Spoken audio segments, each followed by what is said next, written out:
आज हम इस वीडियो में क्लास 8 साइंस का चैप्टर 5 पौधे एवं जंतुओं का संरक्षण आपके बुक की कंप्लीट क्वेश्चन आंसर करने वाले हैं, वो भी बहुत इजी लैंग्वेज में। अगर आपने इससे पहले की वीडियोस नहीं देखी हैं तो लिंक डिस्क्रिप्शन में वहाँ जाके देख सकते हैं। हमारा फर्स्ट क्वेश्चन है, रिक्त स्थानों की उचित शब्दों द्वारा पूर्ति कीजिए। तो इसमें क्या है, वह क्षेत्र जिसमें जंतु अपने प्राकृतिक आवास में संरक्षित होते हैं वो कहलाते हैं, क्या कहलाते हैं? तो हो जाएगा, इसका आंसर हो जाएगा वन्य जीव अभ्यारण्य। वह क्षेत्र जिसमें जंतु अपने प्राकृतिक आवास में संरक्षित होते हैं वन्य जीव अभ्यारण्य कहलाते हैं। तो ख वाला है, किसी क्षेत्र विशेष में पाई जाने वाली स्पीसीज खालिस्तान कहलाती है। तो किसी क्षेत्र विशेष में पाई जाने वाली स्पीसीज विशेष क्षेत्रीय स्पीसीज कहलाती है। ठीक है।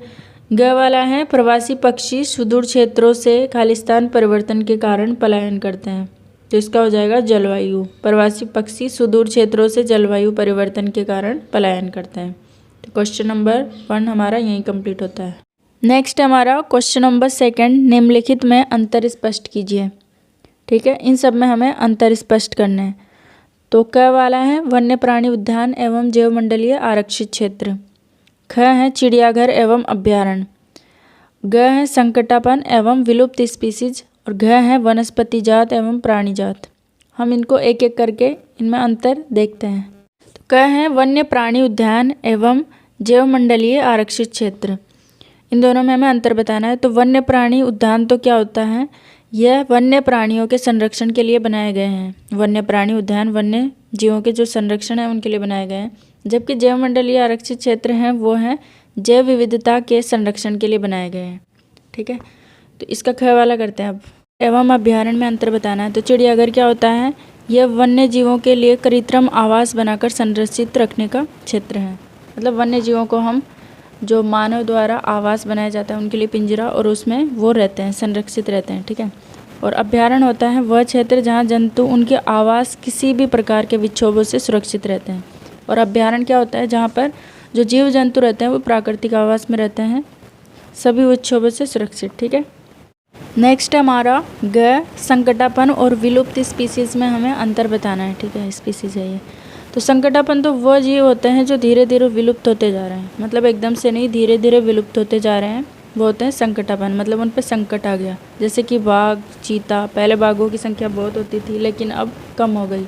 वैसे विलुप्त स्पीसीज वे स्पीसीज होती हैं जो जीव बिल्कुल विलुप्त हो चुके हैं, मतलब अब उनका कोई अस्तित्व नहीं है, बिल्कुल ख़त्म हो चुके हैं, उनको बोलते हैं विलुप्त स्पीसीज। जैसे कि डायनासोर अब बिल्कुल ख़त्म हो चुके हैं। ओके, अब हमें वनस्पति जात और प्राणी जात में अंतर बताना है। ठीक है। तो वनस्पति जात क्या होता है, किसी विशेष क्षेत्र में पाए जाने वाले पेड़ पौधे उस क्षेत्र के वनस्पति जात कहलाते हैं। किसी विशेष क्षेत्र में जो भी पेड़ पौधे पाए जाएंगे उसको क्या बोलेंगे हम, वनस्पति जात। और प्राणी जात क्या होता है, किसी विशेष क्षेत्र में पाए जाने वाले जीव जंतु उस क्षेत्र के प्राणी जात कहलाते हैं। ईजी है बहुत ज़्यादा। देखो, वनस्पति जात क्या है, किसी विशेष क्षेत्र में जो पेड़ पौधे पाए जाते हैं उनको बोलते हैं वनस्पति जात। वनस्पति से पता चल रहा है कि पेड़ पौधे से रिलेटेड, और प्राणी जात से प्राणी से जीव जंतु। ठीक है। नेक्स्ट क्वेश्चन हमारा क्वेश्चन नंबर 3, वनोन्मूलन का निम्न पर क्या प्रभाव पड़ता है। सबसे पहले समझते हैं कि वनोन्मूलन क्या होता है। तो वनोन्मूलन होता है वनों का ख़त्म होना, वनों का नष्ट होना ही वनोन्मूलन होता है। ठीक है। तो वनोन्मूलन होने से इन सब पर क्या प्रभाव पड़ेगा वो हमें बताना है। सबसे पहले है वन्य प्राणी। तो वनोन्मूलन से वन्य प्राणियों का प्राकृतिक आवास नष्ट हो जाता है। प्राकृतिक आवास के बिना जानवरों को रहने और प्रजनन करने के लिए कोई जगह नहीं बचती। इसके परिणाम स्वरूप कई जानवर विलुप्त होने के कगार पर होते हैं। ठीक है। तो वनोन्मूलन, अगर वन नष्ट हो जाएंगे तो वन्य प्राणियों पर क्या प्रभाव पड़ेगा कि उनका जो रहने का स्थान है वो ख़त्म हो जाएगा, उनका प्रजनन करने का स्थान नहीं बचेगा, और इसके परिणाम स्वरूप क्या होगा, उनकी सुविधाएं नहीं मिलेगी, तो क्या हो जाएंगे, जानवर विलुप्त होने लग जाएंगे। ठीक है। नेक्स्ट हमें बताना है कि वनोन्मूलन का पर्यावरण पर क्या प्रभाव पड़ेगा। ठीक है। तो क्या पड़ेगा, वनोन्मूलन का परिणाम विश्व उष्णन है। कार्बन डाइऑक्साइड पौधों द्वारा अवशोषित नहीं हो पाती और ये वायुमंडल में जमा हो जाती हैं। इसका हमारे पारितंत्र पर प्रतिकूल प्रभाव पड़ता है। क्या होता है कि अगर वनोन्मूलन होगा, वनों की कटाई होगी, तो क्या होगा, पर्यावरण गर्म हो जाएगा, विश्व उष्णन हो जाएगा, जिससे कि कार्बन डाइऑक्साइड पौधों द्वारा अवशोषित नहीं होगी। और वो क्या होगी, अगर पौधे ही नहीं होंगे, ठीक है, पौधे ही नहीं होंगे तो कार्बन डाइऑक्साइड क्या होगी कि वायुमंडल में जमा हो जाएगी। और अगर वायुमंडल में ये जमा हो गई कार्बन डाइऑक्साइड तो हमारे लिए कितनी हानिकारक है ना। नेक्स्ट है कि वनोन्मूलन का ग्रामीण क्षेत्र पर क्या प्रभाव पड़ता है। ठीक है, तो ग्रामीण क्षेत्र काफ़ी हद तक ईंधन, लकड़ी या फल आदि के लिए वनों पर निर्भर रहते हैं। ठीक है, आपको पता है कि ग्रामीण क्षेत्र के लोग लकड़ी, फल, ईंधन के लिए, जलाने वाली लकड़ी के लिए, इनके लिए सबके लिए वनों पर निर्भर है ना। वनोन्मूलन ने उनके संसाधनों को कम कर दिया है। अगर वनों की कटाई हो जाएगी तो ये कहाँ से मिलेंगे, नहीं मिलेंगे। और निर्जन जानवर भी ग्रामीणों के लिए खतरा बनते जा रहे हैं। ठीक है, नेक्स्ट हमें बताना है कि शहर या शहरी क्षेत्र में वनोन्मूलन का क्या प्रभाव पड़ता है। ठीक है, तो शहर वनोन्मूलन से सीधे प्रभावित नहीं होते हैं। ठीक है, शहर वनोन्मूलन से सीधे प्रभावित नहीं होते हैं, लेकिन जलवायु में परिवर्तन से बाढ़ एवं सूखे जैसी आपदाओं का खतरा बढ़ जाता है। लेकिन जलवायु में परिवर्तन होगा तो क्या होगा, बाढ़ और सूखे जैसी आपदाएं आएगी जो शहरों को भी प्रभावित करती हैं। ठीक है, यह विश्व उष्णन की ओर ले जाता है, जिससे कि ग्लोबल वार्मिंग होगी। ओके, नेक्स्ट देखते हैं कि पृथ्वी पर वनोन्मूलन का क्या प्रभाव पड़ता है। तो वनोन्मूलन से उपजाऊ भूमि रेगिस्तान में परिवर्तित हो जाती है। अगर पेड़ पौधों को काटेंगे तो भूमि, जो उपजाऊ भूमि है, वो क्या होगी कि रेगिस्तान में परिवर्तित हो जाएगी, जब ज़मीन में पानी नहीं होगा तो। ठीक है, बाढ़ एवं सूखे जैसी प्राकृतिक आपदाएं भी वनोन्मूलन का परिणाम है। वनोन्मूलन के कारण पृथ्वी की जलवायु भी परिवर्तित हो जाती है। ठीक है, नेक्स्ट हमें बताना है कि जो वनोन्मूलन है उसका हमारी आने वाली अगली पीढ़ी पर क्या प्रभाव पड़ेगा। तो इसका आंसर हो जाएगा कि वनोन्मूलन ने हमारी जलवायु को अत्यंत प्रभावित किया है। वनों की कटाई के कारण कई प्रजातियां विलुप्त होने की कगार पर हैं। मतलब कई प्रजातियां हैं जो विलुप्त होने वाली हैं अगर वनों की ऐसे ही कटाई चलती रही तो, जबकि कुछ प्रजातियां पहले ही विलुप्त हो चुकी हैं, जबकि कुछ ऐसी भी प्रजातियां हैं जो कि पहले ही ख़त्म हो चुकी हैं। अगली पीढ़ी कई सुंदर प्राकृतिक प्राणी जात एवं वनस्पति जात देखने में सक्षम नहीं होगी। अगर ऐसे ही वनों की कटाई चलती रही, ऐसे ही वनोन्मूलन होता रहा, तो हमारी जो अगली पीढ़ी है वो सुंदर सुंदर जो प्राकृतिक प्राणी जात हैं, जंगली जानवर हैं और जो सुंदर सुंदर पेड़ पौधे हैं उनको देखने में सक्षम नहीं होगी। उन्हें विश्व उष्णन के प्रभाव का शिकार होना पड़ेगा। ठीक है, और उनके पास कोई ईंधन और कागज़ भी नहीं होगा। अगर वन कटते गए तो ईंधन और कागज़ कहाँ से मिलेगा, नहीं मिलेगा। तो हमारा ये क्वेश्चन नंबर 3 भी कंप्लीट हो गया। चलते हैं नेक्स्ट क्वेश्चन की ओर। नेक्स्ट क्वेश्चन है हमारा क्वेश्चन नंबर 4, क्या होगा यदि। तो इसमें कंडीशंस दी हुई है। यदि हम वृक्षों की कटाई करते रहें, तो ये पूछ रहा है कि क्या होगा यदि हम वृक्षों की कटाई करते रहें। तो इसका आंसर हो जाएगा कि यदि हम वृक्षों की कटाई लगातार करते रहेंगे तो पर्यावरण का तापमान बढ़ जाएगा, है ना।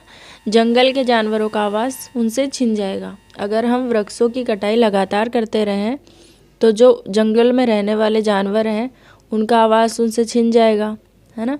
और पर्यावरण का जो है वो तापमान बढ़ जाएगा, क्योंकि जो हमारे पर्यावरण को जो भी ठंडक देते हैं वो पेड़ पौधे ही देते हैं, है ना। उसके बाद में किसी जंतु का आवास बाधित हो। तो क्या होगा यदि किसी जंतु का आवास बाधित हो, उसमें खतरा उत्पन्न हो। तो यदि किसी जानवर का आवास बाधित हुआ तो जानवर विलुप्त होने लगेंगे, जानवर खत्म होने लगेंगे। अगर उनका आवास ही नहीं रहेगा तो वो रहेंगे कहाँ। उसके बाद में मिट्टी की ऊपरी परत अनावृत हो जाए। ठीक है, तो इसका हो जाएगा यदि मिट्टी की ऊपरी परत अनावृत हुई तो पौधों के अनुचित पोषण के कारण उत्पादन कम हो जाएगा। अगर मिट्टी की ऊपरी परत अनावृत हुई तो जो पेड़ पौधों का आवश्यक पोषण है वो नहीं मिल पाएगा, क्योंकि जो मिट्टी की ऊपरी परत होती है उसमें पौधों के लिए आवश्यक पोषक तत्व मौजूद होते हैं। ठीक है, नेक्स्ट हमारा है क्वेश्चन नंबर 5, संक्षिप्त में उत्तर दीजिए। तो हमें इनका संक्षिप्त में डिटेल में उत्तर देना है। ठीक है, तो है हमें जैव विविधता का संरक्षण क्यों करना चाहिए, मतलब हमें जैव विविधता है उसको बचाना क्यों चाहिए, उसके बारे में लिखना है।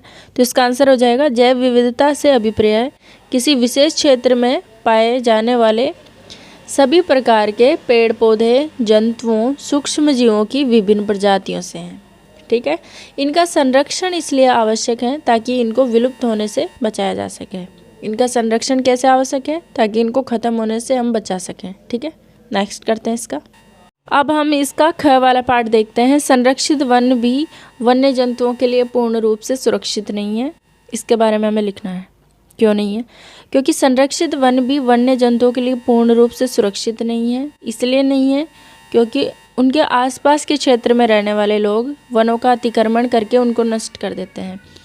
क्यों नहीं है? क्योंकि जो वनों के आसपास जो लोग रहते हैं वो वनों पर अपना अतिक्रमण करते हैं, अधिकार करते हैं और उनको नष्ट कर देते हैं वनों को, है ना। मानवीय गतिविधियाँ जैसे अवैध शिकार, जानवरों को पकड़ना या मारना, जलावन, पौधे की लकड़ी, ऐसी ही चीज़ों की वजह से वन्य जीव परेशान हो जाते हैं। क्योंकि जो वनों के आसपास जो लोग रहते हैं वो वन्य जीवों को किस तरह से परेशान करते हैं, जैसे कि वनों के लिए लकड़ी काटने के लिए वनों में जाना, अवैध शिकार करना, उनको जानवरों को मारना। तो इसलिए जो वन में रहने वाले जो जानवर हैं, संरक्षित वन में रहने वाले जो जानवर हैं वो भी अच्छे से सुरक्षित नहीं है। ठीक है, तो अब हम देखते हैं इसका नेक्स्ट पार्ट। तो कुछ आदिवासी वन या जंगल पर निर्भर करते हैं, कैसे? ठीक है, तो इसका आंसर हो जाएगा ऐसा इसलिए होता है क्योंकि इनका जीवन जंगलों से ही जुड़ा हुआ होता है।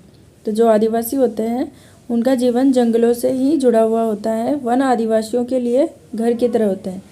ठीक है, वन आदिवासियों के लिए कैसे होते हैं? घर की तरह, क्योंकि वो जंगलों में ही रहते हैं, इसलिए जहाँ पे रहते हैं वो उनका घर है। ये अपनी ज़रूरत से जुड़े सभी उत्पाद वनों से ही प्राप्त करते हैं, जैसे कि लकड़ी, फल, औषधियाँ, सब कुछ ये वनों से ही प्राप्त करते हैं। इसलिए आदिवासी के लिए वन या जंगल उनका घर की तरह है वो उस पर निर्भर करते हैं। ठीक है, नेक्स्ट हमें बताना है वनोन्मूलन के कारक एवं उनके प्रभाव क्या क्या हैं। तो सबसे पहले समझते हैं कि वनोन्मूलन होता क्या है। तो वनोन्मूलन का सिंपली अर्थ यह होता है कि वनों को समाप्त करने पर जो भूमि प्राप्त होती है उसका उपयोग किसी अन्य कार्यों के लिए करना ही वनोन्मूलन होता है। ठीक है, अब देखते हैं कि वनोन्मूलन के कारक कौन कौन से हैं। तो वनोन्मूलन का कारक या वन क्यों काटते हैं हम? क्योंकि भूमि की ज़रूरत होती है। भूमि की ज़रूरत किस किस में होती है, वही उनके कारक है, वो देखने हैं। तो एक तो कृषि के लिए भूमि प्राप्त करने के लिए भी हम वनों को काटते हैं। घरों एवं कारखानों के निर्माण, वनों को काटकर वहाँ पर घर और कारखाने बनाए जाते हैं। फर्नीचर बनाने, लकड़ी का ईंधन के रूप में उपयोग करने, हमें लकड़ी भी तो वनों से चाहिए, इसलिए भी हम वनों को काटते हैं। ठीक है, ये इसके कारक हो गए। अब इसके वनोन्मूलन के हम प्रभाव देखते हैं। तो अगर वनोन्मूलन हम वनों को काटेंगे तो क्या क्या प्रभाव देखने को मिलेंगे। तो एक तो क्या होगा कि पृथ्वी का तापमान बढ़ जाएगा। वनों को काटेंगे तो पृथ्वी का तापमान क्या हो जाएगा? बढ़ जाएगा। उसके बाद में भूमि का जल स्तर नीचे चला जाएगा। फिर अगर वनोन्मूलन होता रहा तो इसके कारण बाढ़ व सूखे जैसी प्राकृतिक आपदाओं की संभावनाएं बढ़ जाएगी। ठीक है, तो ये इसके प्रभाव हो गए। नेक्स्ट है रेड डाटा पुस्तक क्या है। ये काफ़ी इम्पोर्टेंट है क्वेश्चन। तो रेड डाटा पुस्तक वह पुस्तक है जिसमें सभी संकटापन्न स्पीसीज का रिकॉर्ड रखा जाता है। पौधों, जंतुओं और अन्य स्पीसीज के लिए अलग अलग रेड डाटा पुस्तकें हैं। तो रेड डाटा पुस्तक क्या है? जिसमें कि सभी जो संकटापन्न, जिन प्रजातियों के ऊपर संकट छाया हुआ है, जो ख़त्म होने वाली है, हो सकती है ना, उन पुस्तकों का रिकॉर्ड रखा जाता है रेड डाटा पुस्तक में। ठीक है, अब है हमारे 5वें का लास्ट बचा ये, है ना, प्रवास से आप क्या समझते हैं। ठीक है, प्रवास से आप क्या समझते हैं। तो इसका आंसर हो जाएगा जलवायु में परिवर्तन के कारण प्रवासी पक्षी प्रत्येक वर्ष सुदूर क्षेत्रों से एक निश्चित समय पर उड़कर जाते हैं। वह यहाँ अंडे देने के लिए आते हैं। किस लिए आते हैं? अंडे देने के लिए, क्योंकि उनके जो मूल आवास में बहुत अधिक शीत होती है, तो उस समय वहाँ पर जीवन यापन करना अनुकूल नहीं होता। ऐसे पक्षी जो उड़कर सुदूर क्षेत्रों तक लंबी यात्राएं करते हैं उनको क्या बोलते हैं? प्रवासी पक्षी। ठीक है, अब सिंपल में समझते हैं कि प्रवास क्या होता है। प्रवास का मतलब होता है पक्षी एक जगह से दूसरे जगह पर अपना जीवन यापन करने के लिए जाते हैं, क्योंकि कई स्थानों पर शीत होती है, काफ़ी ठंड पड़ती है, इसलिए वो वहाँ पर जीवन यापन नहीं करती, इसलिए वो दूसरी जगह पर चले जाते हैं। और ऐसे पक्षी जो एक स्थान से दूसरे स्थान पर जाते हैं उन पक्षियों को क्या बोलता है? प्रवासी पक्षी। ठीक है, अब करते हैं नेक्स्ट क्वेश्चन। अब है हमारा क्वेश्चन नंबर 6। फैक्ट्रियों एवं आवास की मांग की आपूर्ति हेतु वनों की अनावरत कटाई हो रही है। मतलब फैक्ट्रियों और आवास के लिए वनों की कटाई हो रही है, तो क्या इन परियोजनाओं के लिए वृक्षों की कटाई न्याय संगत है? मतलब अच्छी बात है ये। तो इस पर चर्चा कीजिए और एक संक्षिप्त रिपोर्ट तैयार कीजिए। ठीक है, तो इसका आंसर क्या हो जाएगा कि नहीं, फैक्ट्रियों एवं आवास की मांग की आपूर्ति हेतु जो वनों की कटाई है वो करना न्याय संगत नहीं है। पेड़ों को काटने से ऑक्सीजन में कमी आ जाती है ना, क्योंकि हमें पेड़ ही ऑक्सीजन देते हैं। ग्लोबल वार्मिंग बढ़ जाती है अगर हम पेड़ पौधे काटेंगे तो, जिससे प्रत्येक व्यक्ति का जीवन दुर्भर हो जाता है। पेड़ों को काटने से ही वर्षा में कमी आई है, क्योंकि पेड़ जो होते हैं वो वर्षा लाने में महत्वपूर्ण कार्य करते हैं। ठीक है, नेक्स्ट है क्वेश्चन नंबर 7। अपने स्थानीय क्षेत्र में हरियाली बनाए रखने में आप किस प्रकार योगदान दे सकते हैं? अपने द्वारा की जाने वाली क्रियाओं की सूची तैयार कीजिए।